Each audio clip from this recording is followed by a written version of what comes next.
మీకు స్తోత్రం. శివాధిపతి మీకు వందనాలు. జీవము కలిగిన దేవా, మీ స్తుతులు చెల్లిస్తూ ఉన్నాం. మీ నామమును ఘనపరిచి మీ నామమును మహిమపరిచే భాగ్యం ఇచ్చారు, మీకు వందనాలు. ఇదిగో ఈ రాత్రి ఈ ప్రత్యక్ష ప్రసారం ద్వారా నైనా మీ బిడ్డలు ఎంతమంది అయితే కార్యక్రమంలో ఏకీభవిస్తున్నారో వారిని దీవించండి, కృప చూపండి, మేలు చేయండి. ఈ రాత్రి అద్భుతమైన మీ కార్యాలను జరిగించి కృపలో బలపరచుమని యేసు నామములో ప్రార్థించున్నాను తండ్రి, ఆమేన్.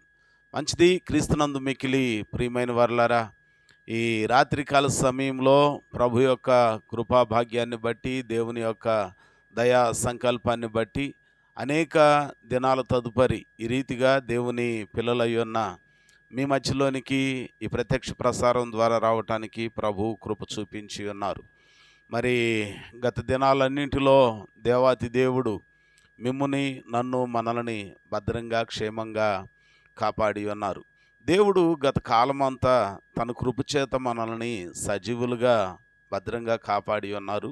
ఆయన సన్నిధిలో ఆయన చేసిన మేలులు, ఉపకారాలు 2023 సంవత్సరం అంతా సురక్షితంగా మనల్ని కాపాడి 2024 సంవత్సరం అనే దయాకిరీటాన్ని మనకి ధరింపజేశాడు. మరి సంవత్సరం అంతా దేవుడు తన కృపచేత మనలను బలపరిచి, మనలను ఆశీర్వదించి, మనలను వర్ధిల్ల చేయునట్లుగా మనం దేవుని సన్నిధిలో ఆయనకి ఇష్టలుగా జీవించడానికి సిద్ధపడాలి. బైబిల్ గ్రంథంలో ఈ రాత్రి ఒక మాట మీ ముందు ఉంచాలని ఆశిస్తున్నాను. దయచేసి పరిశుద్ధ గ్రంథంలో నుండి మనందరికీ సుపరిచయమైన ఒక మాట, నిర్గమకాండము 2వ అధ్యాయము, నిర్గమకాండము 2వ అధ్యాయము 19వ వచనము 20వ వచనాన్ని నేను చదువుతున్నాను. అందుకు వారు, ఐగుప్తీయుడొకడు మందకాపురుల చేతిలో నుండి మమ్మను తప్పించి వడిగా నీళ్లు చేది మన మందకు పెట్టిననగా అతడు తన కుమార్తెలతో, అతడెక్కడ? ఆ మనుషుని ఏల విడిచి వచ్చితిరి, భోజనమునకు అతనిని పిలుచుకొని రెండెనను. మోషే ఆ మనుషునితో నివసించుటకు సమ్మతించెను. అతడు తన కుమార్తె అయిన సిప్పోరాను మోషేకు ఇచ్చెను. చాలు. దేవుని వాక్యంలో ఈ రాత్రి ఒక సందర్భాన్ని మనం జ్ఞాపకం చేసుకుందాం. ఇక్కడ సందర్భాన్ని గుర్తు చేసుకుంటే, మిద్యాను అరణ్యములో, మిద్యాను ప్రాంతానికి ఇత్రో అనే ఆయన యాజకునిగా, పెద్ద ఆయనగా ఉంటూ ఉన్నాడు. అయితే ఆయనకున్న ఆడపిల్లలు తనకున్న మందలను కాస్తూ ఆ జీవిత దినాలను దొర్లిస్తూ ఉన్నారు.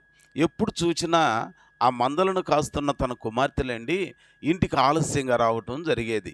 కారణం ఏంటి అని అంటే, అనేక మంది పురుషాధిక్యత కలిగిన పురుషాహంకారంతో ఆ ప్రాంతంలో ఉన్న ఆ మగవాళ్ళందరూ కూడా, ఆ కాపరులు, మంద కాపరులు అందరూ కూడా ఏం చేస్తున్నారనంటే, వీళ్ళు ఆడపిల్లలు కాబట్టి వీళ్ళని అదిరించి బెదిరించి వీళ్ళని బావుల దగ్గరికి రాకుండా మొదటిగా వాళ్ళకున్న మందలకు నీళ్లు పెట్టుకొని అలాగుని వెళ్ళిపోతూ ఉండేవాళ్ళు. అయితే ఒకానొక రోజున ఇత్రో కుమార్తెలు పెందలకాడ ఇంటికి వచ్చారు, మందలని తోలుకొని ఇంటికి వచ్చారు. ఆశ్చర్యపోయాడు.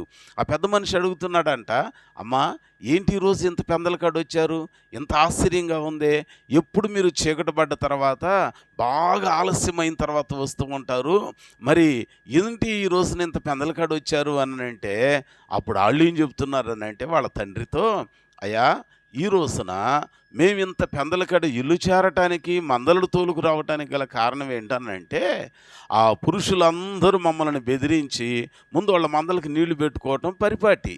కానీ ఈ రోజున ఐగుప్తీయుడు ఒకడు ఆ బావి దగ్గరుండి మిగిలిన వాళ్ళందరినీ ప్రక్కకు తోలేసి, ఆడపిల్లలమై ఉన్న మా యందు కనికెరపడి జాలి చూపించి వాళ్ళు చేసిన పని ఏంటనంటే, మొట్టమొదటిగా మన మందలకి నీళ్లు పెట్టుకోవటానికి అవకాశం కల్పించారు అని అంటారు. వెంటనే తండ్రి ఏమంటున్నాడో తెలుసా?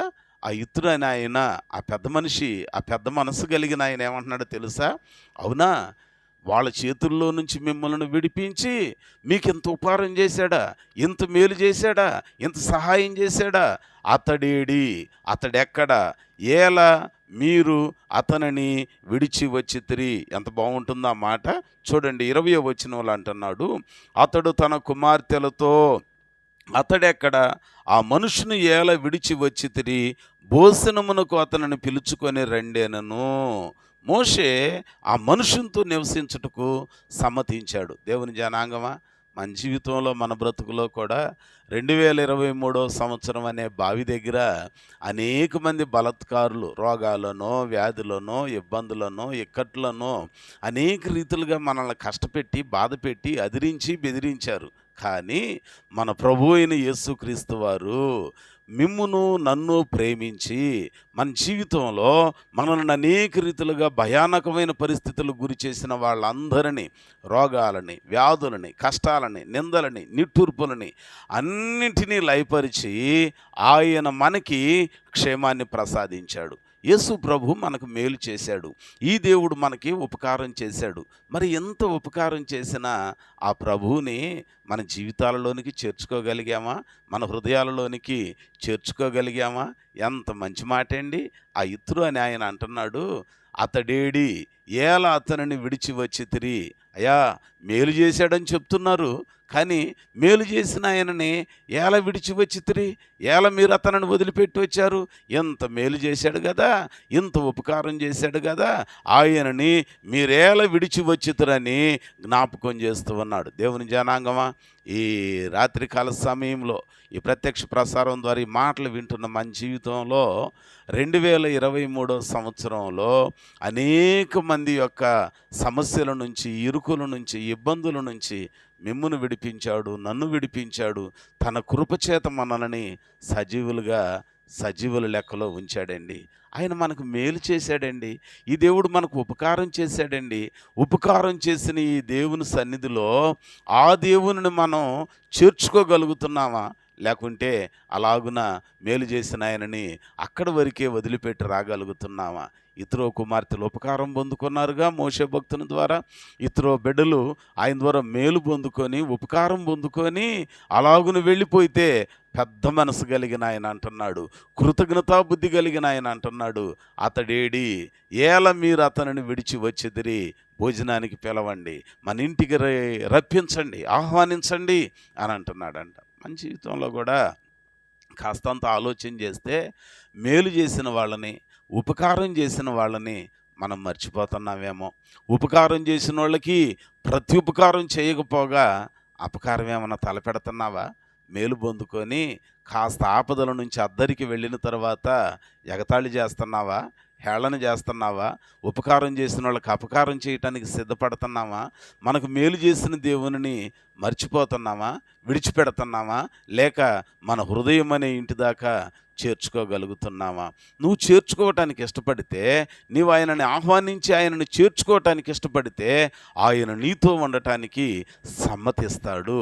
ఆయన మాట మనం విని సమ్మతించితే శ్రేష్టమైన మంచి పదార్థములు భుజించే భాగ్యాన్ని దేవుడు మనకి ఇస్తాడు. అంచేత దేవుని పిల్లలమైన మనమేండి ఈ రాత్రికాల సమయంలో జ్ఞాపకం చేసుకోవాల్సింది, 2023 సంవత్సరంలో మనకున్న అనేకమైన ఆపదల నుంచి, శ్రమల నుంచి, కష్టాల నుంచి దేవాతి దేవుడు నిన్ను నన్ను విడిపించి మనకింత మేలు, ఇంత ఉపకారం చేశాడు గనుక ఈ మేలు ఉపకారం చేసిన ఆ దేవునిని మనం ఇంకా విడిచిపెడదామా? మన హృదయం అనే ఇంటిలోనికి చేర్చుకోకుండా బయటనే ఉంచుదామా?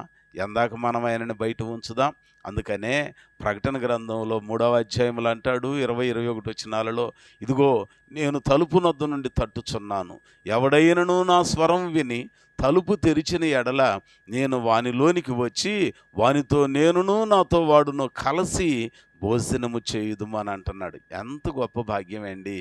అంచేత ఈ రాత్రి ఈ 2023 సంవత్సరం ముగించబడి 24వ సంవత్సరం అనే దయాకిరీటాన్ని పొందుకున్న మనం ఆ సంవత్సరంలో దేవుడు మనకి ఎన్ని మేలులు, ఎన్ని ఉపకారాలు చేశాడో గుర్తు చేసుకుందామండి. ఈ సమాజంలో మనిషి మనిషికి చేసిన మేలును మర్చిపోతున్నాడండి. మనిషి మనిషితో చేసిన ప్రమాణాన్ని తప్పిపోతున్నాడండి. తుచ్చమైన వాటి కోసం మాటలు మారిపోతాయి, తీర్మానాలు మారిపోతాయి, నిర్ణయాలు మారిపోతున్నాయి. కానీ మనం నమ్మిన దేవుడున్నాడే, మనం ఆరాధించే దేవుడున్నాడే, ఆయన మాట ఇచ్చి మాట నెరవేర్చేవాడు. ఆయన మాట ఇచ్చి మాట తప్పే దేవుడు కాదండి. నువ్వే కష్టాలలో, ఏ ఇబ్బందులలో ఉన్నావో, అందరూ నిన్ను విడిచిపెట్టారని బాధపడుతున్నావేమో, కానీ మన మట్టుకు మనం చేయాల్సింది, ఆయన మనకు ఉపకారం చేశాడు గనుక ప్రత్యుపకారంగా మనకు మేలు చేసిన ఆయనని మనం చేర్చుకోవాలి, మన ఇంట చేర్చుకోవాలి, మన హృదయంలో చేర్చుకోవాలి. ఆ కృతజ్ఞత బుద్ధి మనకుంటే దేవుడు మనలను కూడా ఆశీర్వదిస్తాడు, అభివృద్ధి చేస్తాడు. ఆయన మీతో ఉండటానికి సమ్మతిస్తాడు. మోషే భక్తుని వాళ్ళు వెళ్ళి మరలా పిలిచినప్పుడండి, మోషే ఇత్రోతో ఉండటానికి, వారితో కూడా ఉండటానికి, వారి ఇంట ఉండటానికి మోషే సమ్మతించను అని ఉంటుంది. ఎంత మంచి మాట అండి దేవుని సన్నిధిలో. ప్రియా దేవుని జనాంగమా, రాత్రి మాటలు ఆలకిస్తున్న మన కుటుంబానికి క్షేమం కలగాలి, మనకి క్షేమం కలగాలి, మన గొప్ప దీవెన కలగాలి, మన గొప్ప ఆశీర్వాదం రావాలి అని అంటే, ఇదిగో ఇదే మిక్కిలి అనుకూలమైన సమయం. నేడే రక్షణ దినం గనుక ఆలస్యం చేయక, వాయిదాలు వేయక, మనకు మేలు చేసి మన ప్రాణానికి క్షేమాన్ని విస్తరింపజేసిన దేవునికి మన జీవితాలను అప్పగించుకుందాం. ఆయనను విడిచిపెట్టొద్దు, ఆయనను మన హృదయాలలోనికి చేర్చుకుందాం. మేలు చేసిన దేవునికి, ఉపకారం చేసిన దేవునికి ప్రత్యుపకారంగా మన జీవితాలలోనికి చేర్చుకుందాం, మన బ్రతుకులలోనికి చేర్చుకుందాం. ఆయన ద్వారా విస్తారమైన దీవెనలని, ఆశీర్వాదాలని మనం పొందుకుందామండి. పరిశుద్ధ గ్రంథంలో మనం జ్ఞాపకం చేసుకుంటే, దావీదు భక్తుడు అంతకంత ఆశీర్వదించి వర్ధిల్లాడు. వర్ధిల్లటానికి గల కారణం ఏంటో తెలుసండి? సమూయేలు గ్రంథంలో ఆ 2వ గ్రంథము 5వ అధ్యాయము 10వ వచనంలో చూస్తే, ఇదిగో సౌలు కుటుంబీకులకును దావీదు కుటుంబీకులకును జరుగుతున్న యుద్ధాలలో కూడా దావీదు అంతకంతకు వర్ధిల్లెను. దావీదు అంతకంతకు వర్ధిల్లెను. కారణం ఏంటో తెలుసా? సైన్యములకు అధిపతియగు యెహోవా అతనికి తోడయ్యుండెను గనుక అతడు వర్ధిల్లాడు. ఈ రాత్రి నీ జీవితంలో దేవుడు మనకు తోడై ఉంటే మనం కూడా వర్ధిల్లుతాం. అయితే ఈ దేవుడు మనకు తోడై ఉండాలి అని అంటే మనం చేయాల్సిన పనట, దావీదునకు కలిగిన కృతజ్ఞతా బుద్ధి మనం కూడా కలిగిన వారమయ్యి ఉండాలి. దావీదు జీవితాన్ని జ్ఞాపకం చేసుకుంటే, ఆ 103వ కీర్తనలో ఆయన పలుకుచు అంటారు, మొదటి వచనం నుంచి, నా ప్రాణమా యెహోవాను సన్నుతించుము, నా అంతరంగములో ఉన్న సమస్తమా అదుగో ఆయన పరిశుద్ధ నామాన్ని సన్నుతించుము అని ఆయన చేసిన ఉపకారములలో దేనిని మరవకుము అని అంటున్నాడు. అంటే కృతజ్ఞతా బుద్ధి కలిగిన దావీదు. ఈ రాత్రి మన జీవితంలో మనం కూడా కృతజ్ఞతా బుద్ధి కలిగిన వారిగా ఉంటే, ఈ 2024 సంవత్సరం నిన్ను అత్యధికంగా ఆశీర్వదించి వర్ధిల్ల చేస్తాడు. ఈ మధ్యకాలంలో మనుషులు కృతజ్ఞత ఉండట్లేదండి. మేలు పొందుకొని మర్చిపోతామండి. కానీ ఏ వ్యక్తి అయితే మేలు చేసిన దేవుణ్ణి జ్ఞాపకం చేసుకొని, ఆ మేలు చేసిన ఆయనని ఆహ్వానించుకొని, చేర్చుకొని హృదయాలలో, జీవితాలలో తావిచ్చి ఆయనతో ఉండటానికి మనం సమ్మతించితే, ఆయన మనతో నివసించడానికి సమ్మతిస్తాడు. ఆయన మనకు తోడై ఉంటాడు. అదిగో ఆయన మనకు తోడై ఉంటే మనం అంతకంతకు వర్ధిల్లుతామండి. పోరాటాలు ఉంటాయి, కష్టాలు ఉంటాయి. ఎవరికి కష్టాలు లేవండి? కష్టాలు లేకపోతే క్రైస్తవ జీవితానికి ఒక పరిస్థితి అనేది, అర్థం అనేదే ఉండదు. దావీదుకి దేవుడు తోడై ఉన్నాడు అంటున్నాడు 5వ అధ్యాయము 2వ గ్రంథము సమూయేలు గ్రంథం 10వ వచనంలో. కానీ అదే 2వ సమూయేలు గ్రంథంలో 3వ అధ్యాయము ఆరంభంలో మనం జ్ఞాపకం చేసుకుంటే, సౌలు కుటుంబీకులకును దావీదు కుటుంబీకులకును బహుకాలము యుద్ధము జరగగా సౌలు కుటుంబం నానాటికి నీరసిల్లెను, దావీదు కుటుంబం అంతకంతకి వర్ధిల్లెను. పోరాటాలు ఉంటాయండి. ఈరోజు సమస్యలు వస్తే వాళ్ళు ఏదో దేవునికి తోడుగా లేడు, దేవుడు వాళ్ళని విడిచిపెట్టారు అనుకుంటున్నారు. అది మన వెరితనమే అండి. కష్టాలు వచ్చి, శ్రమలు వచ్చి, నిందలలో నిట్టూర్పుల్లో ఉంటే దేవుడు నిన్ను విడిచిపెట్టాడని అతిభక్తి కలిగిన వాళ్ళు ఒకవేళ అంటున్నారేమో. ఏం పర్వాలా, ధైర్యం చేసుకో. మనుషుల మాటలు కాదండి, దేవుని మాట మనల్ని బ్రతికించిద్ది, దేవుని మాట మనల్ని ఆదరించిద్ది, దేవుని మాట మనల్ని ఉద్ధరించిద్దండి. దావీదు జీవితంలో ఎన్ని నిందలు, ఎన్ని అవమానాలు, ఎన్ని కష్టాలు, ఎన్ని పోరాటాలండి. పిలిచి పిల్లనిచ్చిన సౌలు మామే కదా, మరి దావీదును చంపటానికి దురాత్మ చేత నింపబడి ప్రయత్నాలు చేస్తున్నాడు. అలాగనే కడుపున పుట్టిన కొడుకు అబ్షాలోము పదవీకాంక్ష చేత కడుపున గన్న తండ్రిని చంపటానికే తృణీకరించబడి హింసిస్తున్నాడు. చివరికి కట్టుకున్న భార్య మేకాలు దేవుని మందసం ఎదుట నాట్యమాడుతుంటే హీనపరిచింది, అవమానపరిచిందండి. షిమి అనేవాడు దుమ్మెత్తి పోసి తిడుతున్నాడండి. అంత మాత్రం చేత దావీదునకు దేవుడు తోడులేడా అని అంటే వాక్యంలో మన జ్ఞాపకం చేయబడుతున్న మాట, దావీదునకు దేవుడు తోడై ఉన్నాడు గనుకనే ఈ శ్రమలలోనే దేవుడు తోడై ఉండి ఒక సమయం వచ్చింది అంతకంతకు వర్ధిల్లేటట్లు చేశాడు. ధైర్యం చేసుకుందాం. రాత్రికాల సమయంలో నీతో ఉన్నవారే దూరం అయిపోవచ్చు, లేకపోతే కట్టుకున్న వాళ్ళు అవమానపరిచే పరిస్థితులు కావచ్చు, కడుపును పుట్టిన వాళ్ళు నీ ప్రాణాన్ని తీయటానికి పన్నాగాలు పన్నే పరిస్థితులు కావచ్చు, లేదా నీతో తక్కువగా నీ ఎంటబడి వస్తూ చివరికి ఈ రోజున నిన్ను దుమ్మెత్తిపోసే పరిస్థితుల్లో ఉండొచ్చు. కానీ నూతన సంవత్సరంలో దేవాతి దేవుడు మనకిస్తున్న ఒక మంచి అభయంతో కూడిన మాట ఏంటనంటే, దావీదునకు దేవుడు తోడయ్యుండెను గనుక అంతకంతకు వర్ధిల్లాడు. ఈ పరిస్థితుల్లో దేవుడు మనకు కూడా తోడై ఉన్నాడు గనుక మనం కూడా అంతకంతకి వర్ధిల్లుతాం. ఆ దేవుడు తోడై ఉండటానికి కృతజ్ఞతా బుద్ధి కలిగిన వారిగా ఉందాం. దావీదు భక్తుని కృతజ్ఞతా బుద్ధి ఉంది. దినవృత్తాంతముల మొదటి గ్రంథం ఆ 29వ అధ్యాయంలో మొదటి నుంచి 3 వచనాలు చూస్తే దేవుడు ఎంత మేలు చేశాడు. ఎలుగుబంటి నోట నుండి, సింహం నోట నుండి, 6 మూరల జానుడున్న గొలియాతు చేతిలో నుండి, కడుపును పుట్టిన అబ్షాలోము చేతిలో నుండి, అలాగనే అనేక మంది చంపటానికి చూసిన పరిస్థితులలో నుండి నా ప్రాణాన్ని కాపాడింది దేవుడే కదా. నా దేవునికి నేను ఒక మంచి మందిరం కట్టాలని దేవుని పట్ల కృతజ్ఞతా బుద్ధిని వ్యక్తపరుస్తూ బంగారాన్ని, వెండిని అన్నిటినీ సమకూర్చాడు. దేవుని పట్ల కృతజ్ఞత ఉందండి ఆయనకి. అట్లాగనే మేలు చేసిన మనుషుల పట్ల కూడా కృతజ్ఞత ఉన్నది. అందుకనే ఆ సమూయేలు గ్రంథంలోనే 2వ గ్రంథము 9వ అధ్యాయంలో చూస్తే యోనాతానుకు సంబంధించిన సమాచారం సేకరిస్తూ అంటాడు, ఇదిగో నాకు ఉపకారం చేశాడు యోనాతాను, నాకు అనేక పర్యాయాలు ప్రాణ సంకటంలో నాకు ఉపయోగపడ్డాడు, నన్ను తప్పించాడు.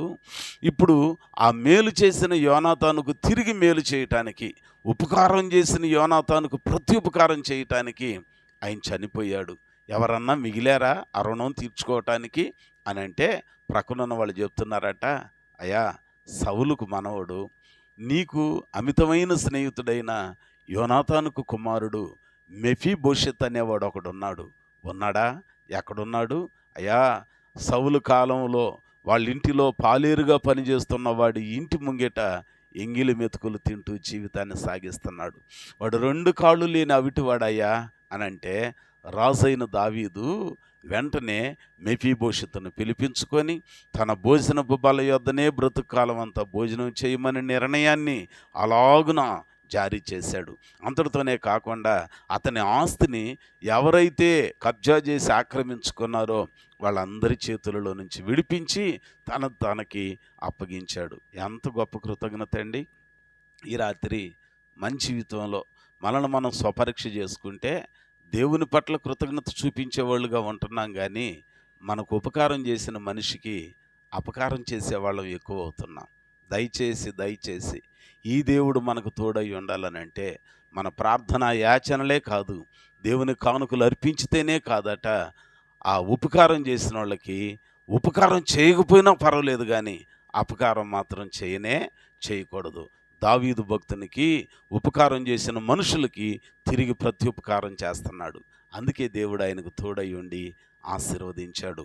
అంతేకాకుండా రాజుల మొదటి గ్రంథం 2వ అధ్యాయంలో ఆ కుమారుడైన సొలొమోనును పిలిపించి మాట్లాడుతూ అంటాడు, ఇదిగో నాయనా, లోకులందరూ పోయే మార్గమున మరణ మార్గమున నేను కూడా వెళ్ళిపోతున్నాను రా, కానీ ఒక్క మాట గుర్తుపెట్టుకో, నువ్వు ఎక్కడ తిరిగినా ఏ పని పూనుకున్నా నీ కార్యాలన్నీ సఫలం కావాలనంటే నీ బ్రతుకు దినాలలో జీవం కలిగిన దేవుని యెహోవాను విడిచిపెట్టకుండా ఆయన ఆజ్ఞలను అనుసరించి ఆయనకి విధేయుడువై నడువు, అప్పుడు ఆయన నీకు తోడై ఉండి కార్యాలను సఫలము చేస్తాడు. రెండవది, ఆ 2వ అధ్యాయము రాజుల మొదటి గ్రంథంలో 7వ వచనంలో అంటాడు, నేను అరణ్యానికి పారిపోయినప్పుడు బర్జిల్లయి కుమారులు నాకు ఉపకారం చేశారయ్యా, నాకు కావలసిన తినే పదార్థాలను తీసుకొచ్చారయ్యా, కాబట్టి నీవు వాళ్ళ పిల్లలకి ఉపకారానికి ప్రత్యుపకారం చేసి ఆ రుణం తీర్చుకో అని అంటాడట.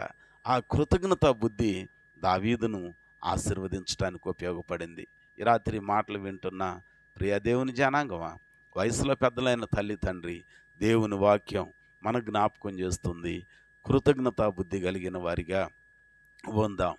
మేలు చేసిన ప్రభువును మనం విడిచిపెట్టక మన హృదయం అనే ఇంట్లోనికి చేర్చుకుందాం. మేలు పొందుకున్న ఇతరో కుమార్తెలు మోషేను ముందు విడిచిపెట్టారు కానీ బావి దగ్గర, తర్వాత పెద్ద మనసుతోటి ఆ తండ్రి చెప్పగానే వాళ్ళు వెళ్ళిపోయి ఆయనని ఇంటికి ఆహ్వానించారు. ఆ ఇంటిలోనికి వచ్చిన తర్వాత మోషే భక్తుడు వాళ్ళ ఆతిథ్య పరిచయని, వాళ్ళ యొక్క ఉపకార బుద్ధిని, ప్రత్యుపకారం చేసే బుద్ధిని చూచి వారితో ఉండటానికి ఆయన సమ్మతించాడు. రాత్రి మన జీవితంలో మనం కూడా ఉపకారం చేసిన దేవునికి ప్రత్యుపకారంగా ఏం చేయాలనంటే మన హృదయం అనే ఇంట్లో చోటిద్దాం. మార్పు చెందని వాళ్ళం మారు మనసు పొందుదాం. ప్రభువుకు మన జీవితాలను అప్పగించుకుందాం. ఏదో ప్రార్థనకి వెళుతున్నాం వస్తున్నాం అనుకోకుండా మనకు ఉపకారం చేసిన దేవుని పట్ల కృతజ్ఞతాబుద్ధితో మార్పు చెందటమే కాకుండా మనకు ఉపకారం చేసిన మనుషులకి ప్రత్యుపకారం చేయాలి. ఒకవేళ నువ్వు వాళ్ళకు ప్రత్యుపకారం చేయకపోయినా పర్వాలేదు, కానీ కీడు మాత్రం చేయకుండా ఆయనకి ఇష్టలుగా మనం జీవిస్తే ఈ దేవుడు మనల్ని దీవించి ఆశీర్వదిస్తాడు. ఈ రాత్రికాల సమయంలో అలాంటి కృతజ్ఞతా బుద్ధి కలిగి ప్రభువును చేర్చుకొని మనతో ఆయన జీవించటానికి సమ్మతి కలిగిన వారిగా ఉందాం. ప్రభు ఈ మాటలు మన వినికిడిలో ఫలింపచేయనుగాక. ఓ చిన్న ప్రార్థన చేసుకుందాం. పరిశుద్ధుడా, ప్రేమ కలిగిన మా తండ్రి, జాలి కలిగిన మహోన్నతుడా, నీకు వందనాలు. ఈ రాత్రి మీరిచ్చిన శ్రేష్టమైన మాటల కొరకు వందనాలు. విన్న వాక్యం ప్రతి వారి వినికిడిలో ముద్రించి నీరు కట్టి ఫలింపచేయండి. ప్రత్యేకించి ఇదిగో మీ ద్వారా మేలు పొందుకున్న మేము మిమ్మును మా జీవితాలలో చేర్చుకొని మీతో మేము మాతో మీరు జీవించటానికి సమ్మతి కలిగిన అనుభవాలు కలిగి ఉండటానికి మీ తోడు మేము పొందుకొని అంతకంతకు వర్ధిల్లటానికి సహాయం చేయమని యేసు నామమున ప్రార్థన చేసి వేడుకొనుచున్నాము తండ్రి. ఆమేన్.